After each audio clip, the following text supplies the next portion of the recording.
Comets, suicidal pigs, vampires, Incas, a golden ship, Russian roulette, talking flutes, mummies, cannibals, child slavery? All of this and more on today's episode of Alk's Game Corner.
Illusion of Gaia, the Gaia Fantasy Chronicles in Japanese, or as Europe and Australia know the game, Illusion of Time, is an action role-playing game that was released for the Super Nintendo in Japan on November 27, 1993, and in North America on September 1, 1994. Developed by Quintet, Enix published the game in Japan and Nintendo published it worldwide.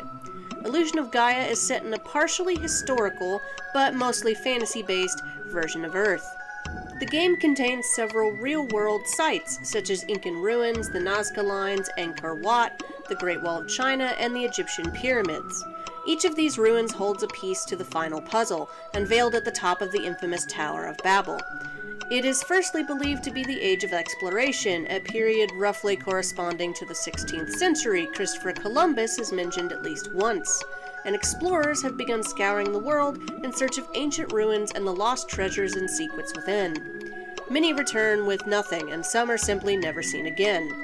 Will, the protagonist of the game, is a survivor of one such ill-fated expedition. He accompanied his father, a famed explorer, on a sea journey to uncover the secrets of the Tower of Babel, but the explorers met with a mysterious disaster. Somehow, Will managed to make it back to his hometown, but he does not remember how. When the game begins, Will stumbles into a dark space, where he meets a strange being called Gaia. Gaia tells Will that he must leave his home and save the world from a coming evil. A comet is approaching, and it will bring ill fortune to the world. As he travels, Will gains the ability to change into other forms, each with special powers: Frieden, a dark knight, and Shadow, a solid form of energy. I won't spoil any more of the plot twists or character interactions here, as it's a journey that's meant to be discovered, not told.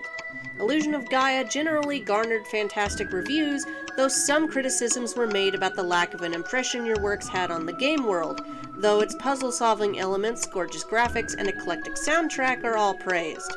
The game was, of course, censored here in the US. Some of the changes include the cannibals found near Angkor Wat to be changed to simply natives, the removal of religious references, and some gameplay changes. For example, Will's school was initially a Sunday school, run by a priest and held in a Christian church. The American release simply identifies the building as a school and replaces the cross with a statue. In the Japanese release, speaking with the priest would cause him to begin leading Will in a prayer, In the American release, the teacher leads Will in reciting a poem. Other translation errors and omissions occur, likely due to censorship and religious issues. Interestingly enough, the French version of the game made significant changes as well, though this time instead of taking things away, they added things. Mostly adding references to existing people or myths, such as Edgar Degas, Franz Kafka, Cressar, and Nosferatu. Overall, if you can find a copy for cheap online and still have a working Super Nintendo, or if it's ever added to some kind of virtual console, I would suggest picking up the game. It's a fun romp with a dark and engaging story that's still beloved by many to this day. The game can fully be completed in about 14 to 18 hours. If you liked this video, do the normal rigmarole.